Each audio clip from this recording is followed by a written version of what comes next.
What you see behind me is the world's strictest and largest prison. This mega prison has a capacity of 40,000. Prisoners here are the most unsafe people you can even imagine. How many people's lives have you ended? Is it 5 or 10? How many? More than 50. MS-13 and many other gangs. These are animals. These aren't people. They're psychopaths, sociopaths, the kind of people we have here. We are about to see the worst of the worst. Welcome to CICOT, the world's largest prison by capacity in El Salvador, which was constructed to imprison the highest profile criminals. Those who enter this prison are destined never to leave alive. There's no way out. How are you gonna come out of this? The reason why this small country of 6 million needs the largest prison is the gangs. Once dominating the country, these gangs faced a dramatic crackdown starting in March 2022. Under President Nayib Bukele's administration, over 70,000 individuals, about 2% of the country's adult population, were arrested within just 16 months. Buses transported thousands of chained gang members to CICOT in a tightly coordinated nighttime operation. Sitting one behind the other, heads lowered, they looked like a single mass. Surrounded by armed guards, none of them dared to resist commands. Their life has changed in a day. In this documentary, we will interview one of them, one of the most ruthless gang leaders, known by the nickname Psycho. 10 minutes. You only have 10 minutes. Built in 2022, this massive prison is made up of 8 separate modules spread over 410 acres of land. Each pair of modules is enclosed by 2 separate 3-meter-high walls with razor wire. The entire facility is surrounded by a towering 9-meter-high wall with a 3-meter-high electric fence carrying 15,000 volts. 19 watchtowers are ensuring nothing escapes notice. The entire design doesn't just prevent escape, it erases the very idea of it. Hello. Hello, we have permission from the presidency. The soldiers stopped us. We're hoping this will be the last checkpoint. The jammers blocked all signals within a 2-kilometer radius of CICOT, completely cutting off all communication. Over 600 soldiers work only to secure the perimeter. We are going to leave all of our belongings here before entering the prison. We will only carry our cameras and microphones, that's it. Pass slowly. Look at the camera. The body scan. I forgot my wedding ring on. Well, that needs to be put away over there. This high-capacity X-ray scanner even shows bones and internal organs. It's mainly used to scan newcomers, ensuring no one tries to sneak in anything forbidden on their body before entering. The inmates used to swallow some objects, or they would try to bring them in vaginally or anally. Micro SD memory cards, microchips, and not only that, even phone chargers. Another thorough body search has been conducted. Take off your shoes. They even inspected inside our socks. It took us around 1 hour just to pass through security, even though we were invited as media after months of applying. Guards are wearing masks because they're doing a risky job here. So if they get identified, it might be riskier for them to go to town centers because these gangs, they have a lot of connections. So they have to keep their identity secret. Why don't you wear a mask? I have to talk to them face to face, looking them in the eye. They already know who I am. We're in the registration room. This area is for inmates only. When a criminal is captured on the street, they don't carry ID or give their real name. That's why their fingerprints and photographs are taken here to enroll in the system. Once they become a permanent part of CICOT, the inmates lose all contact with loved ones for the rest of their lives, as family visits are strictly forbidden. It's also important to note that a small number of innocent people were mistakenly imprisoned during the big crackdown. Because of the no-contact policy, their families have no idea where they are or if they are still alive. For some, this documentary could be their first chance to see a missing loved one. Before entering the modules where the inmates are, we visit the armory of the prison. This section is a must in case of possible riots, and these convicts are the most unsafe people on earth. The type of firearm we use is a T65 rifle, similar to the M16 rifle. We also have this other firearm, which is a 12-gauge shotgun. A Sig Sauer rifle allows us to maneuver in spaces that are too tight to move. Whenever criminals are arrested and dragged to the bus, various cuffs and chains are used to restrict their movements and minimize the risk of harm to officers. Has there ever been a riot? So far, there have been no escape attempts. We have the worst of the worst within criminal organizations here. The riot gear consists of a head protection, a face shield, neck protection, an anti-trauma vest, leg protectors, shin guards, and of course, a shield. Generally, in the prisons, we see inmates invent any kind of handmade weapon, like awls or knives. They are fully protected. You can see how he protects his feet. Since this prison is so large, we have to hop on this bus. We are entering the module area. To keep the country safe, 1,000 staff members work inside CCOT. It is impossible, but let's just imagine that an inmate get out of the fortress. These pebbles that you see are put here intentionally because when they walk on these pebbles, it works like an alarm system. It makes a noise, they cannot sneak away. Have they tried to escape? No. Could they try? Difficult, because they would have to go through a series of security rings. CCOT was built with its own infrastructure in an isolated area, including an electrical and sewage system to prevent external interference. In case of an electricity cut or water supply issue, the cisterns and power plants will maintain operations for up to a week. I'm so excited. We're gonna be face to face with the most dangerous criminals in the world. It is pretty tense. We are entering one of the modules now. You are seeing the third and fourth modules next to each other. An offender who enters one of these buildings never exits through these doors. In a few steps, we'll be surrounded by more than 2,500 inmates. It's like stepping in the middle of controlled chaos.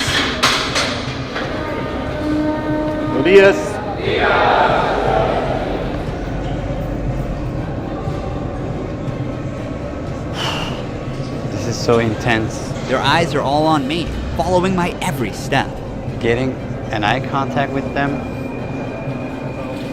There are so many of them. I'm speechless. I can't help but feel unease. All of them wear white shirts, shorts, and slippers. They don't have any other belongings. Most are barely out of their early 20s and convicted of serious offenses. Even the most infamous criminals in history have an average of 20 to 30 proven victims. But here, some of the inmates are responsible for hundreds of innocent people's lives. Can I ask the inmates something? No. If you have any questions, I can answer them for you. If they try to communicate with me now, what are you gonna do? I'm not going to allow them. They know from them that subsequently there may be a penalty for not abiding by an instruction.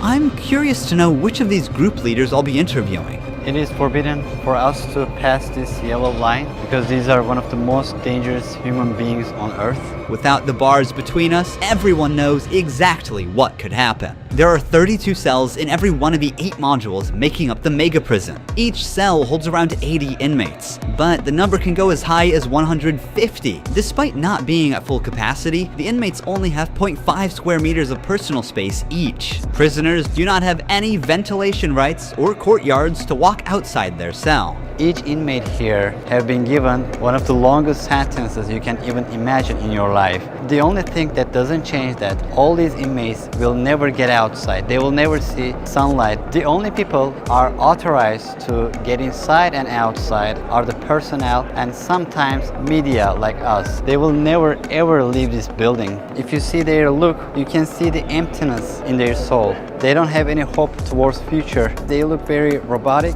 Their life is so monotone. This open corner is their toilet area. They have like 2 toilets for 80 inmates. It's literally humiliating these inmates. Like their whole confidence is disciplined here. The same place where they use the toilet is also where they take showers. To clean themselves, they use plastic dippers in a single shared basin.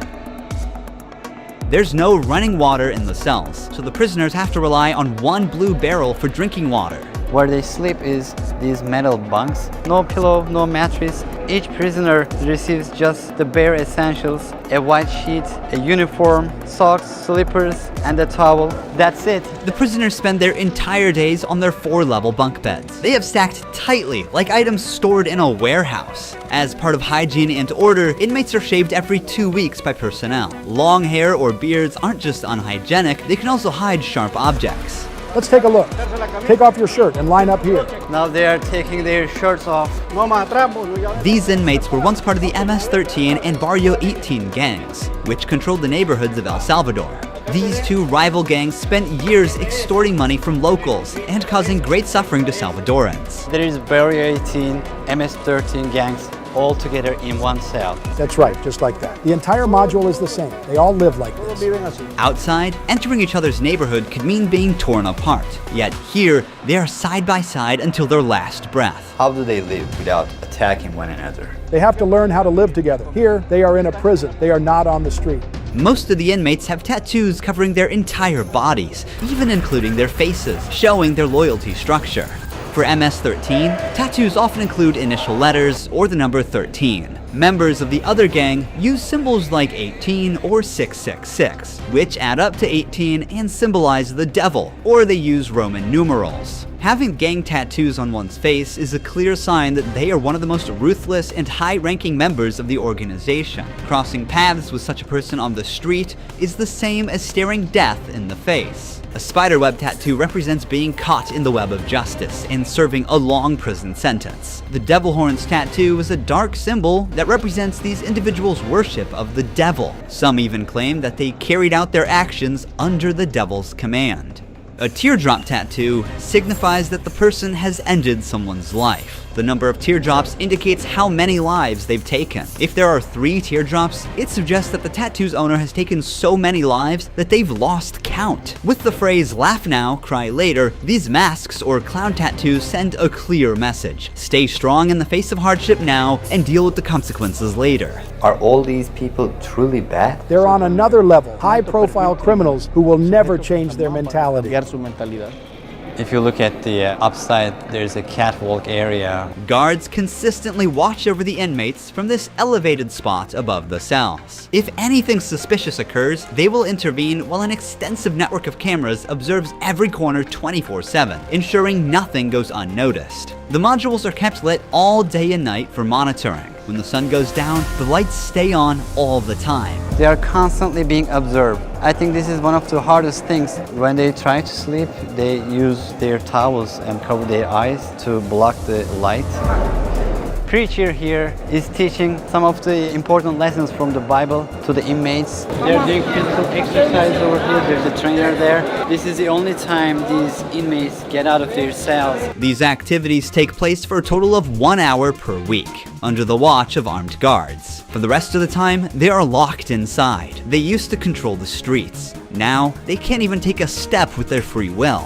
It's a rotating schedule. There's not enough space, so they can't all go out on the same day. Has there ever been a chaotic incident when these inmates were outside of their cells? So far, nothing. Whenever we focus the camera on a cell, we often catch a prisoner silently mouthing words. Even behind bars, gang members attempt to send orders to the outside. This prisoner was doing just that, but we censored him to block the message. Despite the crackdown, these groups still hold significant power outside. Rumors suggest they have plans for taking revenge by targeting innocent people. But in response, the authorities threaten to impose even harsher measures on imprisoned members. If they do that, there won't even be one meal in prison. I swear to God, they won't eat a grain of rice.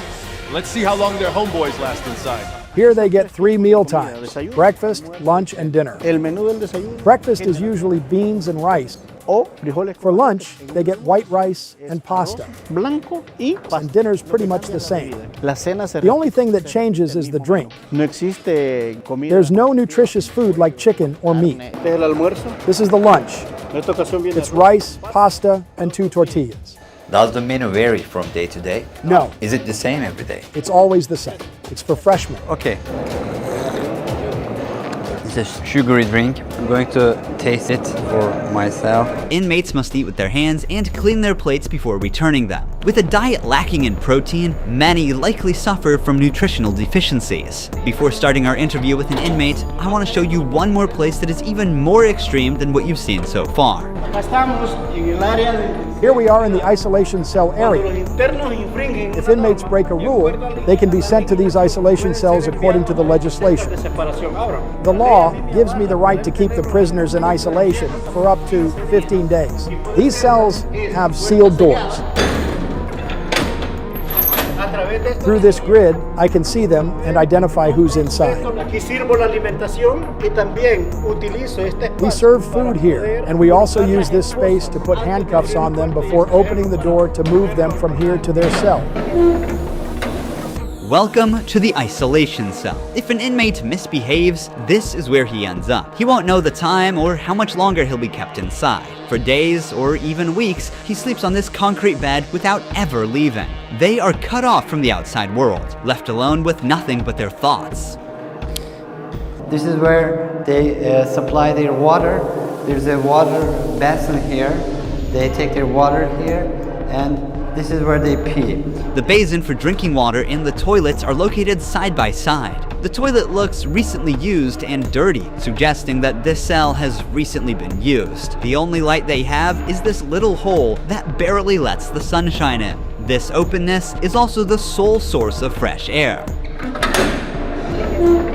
What is the most challenging thing about isolation room according to you? Inside, you don't even see your hands. So when someone is isolated, it is necessary for them to have something, a book, anything, to keep their mind clear. But here, they don't have access to any of that. No matter how tough a criminal is, this kind of isolation breaks them. This is necessary for the type of offenders that we have here. People who once played God by deciding who would live and who wouldn't live deserve the worst punishment. We don't show them mercy. They can ask for forgiveness, and may God forgive them. But here, justice must be served for so many victims, and it's the least they deserve. Now we're going to interview the inmate known as Psycho. He has a 34-year criminal history and has spent the last 25 years as a high-ranking member of an organization. 10 minutes. You only have 10 minutes.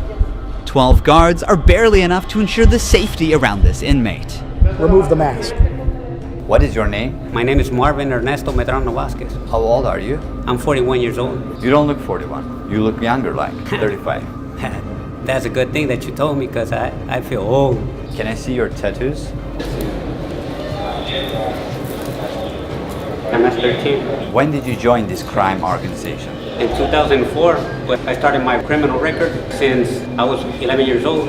How did you first become involved? When somebody is born with just a mom and the mom is working, you look for the streets. You look for somebody to help you out. I said, oh, my mom's poor, I need some shoes, I need some clothes, and I started robbing. Then I need a father figure because I didn't grow up with my father. And then I looked the group of gangs. Then I did a side, and I came right here to El Salvador, trying to change my life, but I seen that there were more gangs right here, and I started doing the same thing I did upstate, and I got locked up. I've always been one of them persons that wanted to accomplish the things that they put in their mind, and I accomplished everything I had to do right here. But I'm right here. This is how the devil pays the people. Is it true that to join this crime organization, you need to end someone's life? Yeah. But the first one must be one of your relatives, right? Yeah, because you got to gain territory for your gang. I lost my mom, my dad, my son, everything right here because of the gangs. When I could be with my family, upstate, the United States, a better life. But, you know, we took wrong decisions, and this is the cause of this. That's why I tell the youth, go to school, listen to your mom, listen to your dad. Don't live this life that we live right here. There's no way out. How many people's lives have you ended? Is it 5 or 10? How many? No, if you talk about what you used to do in the jails after, it probably get a few more than 50. You gotta do it sometimes. How did you become cold-blooded and merciless in time? I can't really respond you with that question. How do you feel about not seeing your family forever since you're in Sakat? I feel bad because I seen my son the last time when he was 5 years old, and he's 21 years old right now. I want to see him. I want to tell him, don't do the same things that your dad did. Look for a good life. people who have fallen victim because of you will never see their loved ones again. You will also never see your family. How do you cope with emotions like missing someone? I feel bad. Sometimes, like I tell you, I lay down on my bed and I think a lot of things, and sometimes I cry. What is your motivation to stay alive here? To one day change my life and look for God in my life, and I tell God, hey, forgive me because I did some things. Okay. Finally, we see the sunlight. Honestly, Secar is a place you will never wish to end up in, even as a visitor. But for the people who victimized Salvadorans, it is now their forever home. These criminals took the innocent people's right to live, and now they're paying for it. The Salvadoran government's message is clear. Crime is no longer tolerated and the punishment is severe. El Salvador once had the highest rate of lives lost due to widespread chaos. During its peak, 104 out of every 100,000 people lost their lives in a single year. Previous administrations agreed to a truce with these groups, but this couldn't bring lasting order. Although the current government's methods are controversial, by 2023, the number dramatically dropped to 2.4 per 100,000 people, placing El Salvador among the safest countries in the world for the first time. So far, the results are undeniable. Peace has returned to the neighborhoods. But what about those who were wrongfully imprisoned? Is it true justice or way to control chaos? Are we seeing a lasting solution or just a temporary fix? For now, the answer remains unclear and the world continues to watch. Thank you for watching this documentary. See you in the next one. Don't forget to subscribe. Ruhi Chenet was here.